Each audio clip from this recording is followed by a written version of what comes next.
Ini namanya Pak Haryanto. Pak Haryanto bertanya yang intinya di manakah letak hati itu. Untuk melihat, merasakan itu ya, karena nggak bisa dilihat. Itu nek kita itu seneng itu nang ndi, Mas? Kita sedih itu di mana? Bersedih hati, bergembira, hatinya sedang bergembira. Nah, maka caranya adalah dengan mencoba mengamati rasa itu, lah disitulah hati. Karena memang itu disebutkan bukan fisik, maka kita tidak bisa mencarinya secara fisik, tapi merasakannya.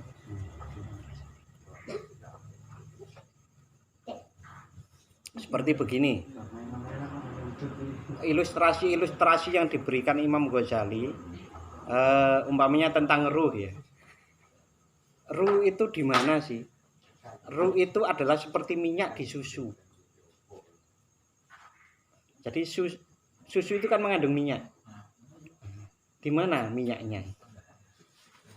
Ya maka kalau sudah berpisah maka ya minyaknya sendiri, minyaknya sudah berpisah dengan susu itu, maka manusia itu mati gitu. Nah, ilustrasi seperti itu yang diberikan kalau tentang ruh. Nah, tentang hati itu ya ilustrasinya dekat dengan, kalau fisiknya itu dekat dengan jantung itu, kalau mendekatinya dengan rasa, maka saat kita merasakan senang, sedih dan susah itu ya di situ itu hubungannya dengan. Nah, kalau menzikir dengan hati itu seperti guru-guru saya di Jombang yang dapat dari Tulungagung itu juga caranya adalah udah bunyikan lafaz Allah di hati yang jantung itu.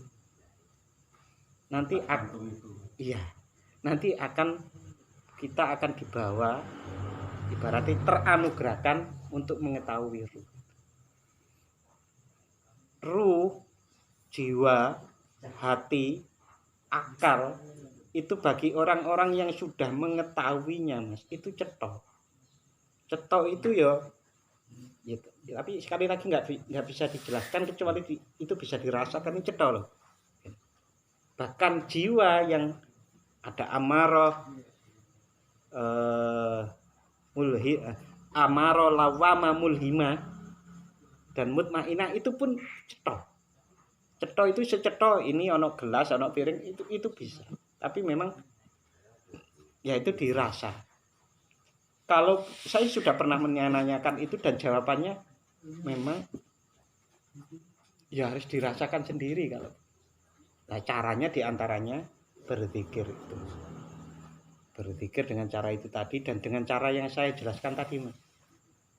Nanti lama-lama akan bisa mendefinisikan biasanya ya untuk diri sendiri. Maka Imam Ghazali saya teringat itu di bab Ajaibul Qalbi itu di jilid ketiga itu, di situ disebutkan bagi para pelaku murid-murid yang berjalan menuju Allah, yang berkehendak, yang sungguh-sungguh menuju Allah, taqarrub ilallah, maka tidak boleh di situ, tidak bisa melanjutkan perjalanannya kecuali dia melepaskan dari taklid. Bukan taklid madhab loh, bukan fikih, karena dia harus merumuskan pengalaman pribadinya itu. Nah, itu yang disebut tidak taklid lagi, itu dia merumuskan pengalaman-pengalaman spiritualnya untuk dirinya. Untuk apa? Untuk dirinya, untuk bisa berkembang lebih maju lagi. Kalau jenengan mendengarkan rekaman saya yang kemarin, ada 4 fase untuk ikhtiar meneladani Rasulullah rahmatan lil alamin itu. Yang pertama berilmu, ilmunya diamalkan. Yang ketiga dipikirkan hasilnya. Itu yang saya maksud itu tadi, merumuskan. Nah, kalau sudah itu rumusannya ini dijadikan titik tolak untuk berangkat kembali berilmu dan beramal, Maka saya sebut sistemik. Sistemik itu berputar terus, tidak berhenti.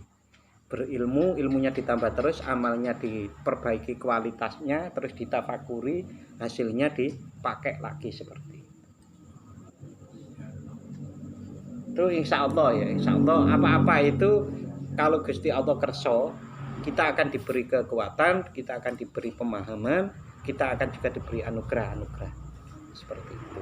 Nah, yang paling penting, yang paling mendasar yang harus kita pasang itu adalah betul-betul kesungguhan, deklarasi, ya syahadat itu. Saya pokoknya benar-benar tidak ada Tuhan selain Allah dan Muhammad adalah Rasulullah. Sungguh-sungguh untuk itu saya ingin bersaksi, saya ingin menyaksikan la ilaha illallah. Bukan saya ingin mengatakan la ilaha illallah, saya ingin menyaksikan la ilaha illallah Muhammadur Rasulullah. Itu bedanya jauh sekali. Saya ingin mengatakan, beda, tapi saya bersaksi loh. Nah, persaksian itu sedikit demi sedikit bisa terbentuk dengan cara tadi. Kalau di dalam Al-Quran disebutkan, pikirkanlah alam semesta ini untuk mencari tanda. Tanda untuk apa? Tanda untuk menebalkan persaksian la ilaha illallah Muhammadur Rasulullah. Singkatnya seperti itu, Pak Arianto. Nah, perjalanan itu mirip seperti ini menurut saya. Rasulullah itu mendapatkan anugerah Isra Mi'raj. Itu tahun keberapa dari kenabian? 13. Sekitar 12-13 ya, menjelang hijrah kan itu ya bukan Rasulullah itu kemudian prosesnya langsung enggak, tapi kan perlu ibaratnya kalau perjalanan itu ya. Maka perjalanan untuk kemudian menambah kita itu semakin tebal persaksian kita terhadap la ilaha illallah Muhammadur Rasulullah itu ya dengan berbagai macam ilmu, dengan berbagai macam amal, lalu dipikirkan, lalu dijadikan satu titik tolak untuk beramal, berilmu lagi. Maka para kiai itu sederhana jawabnya. Bagaimana caranya? Ngaji terus laku ya wis ngono.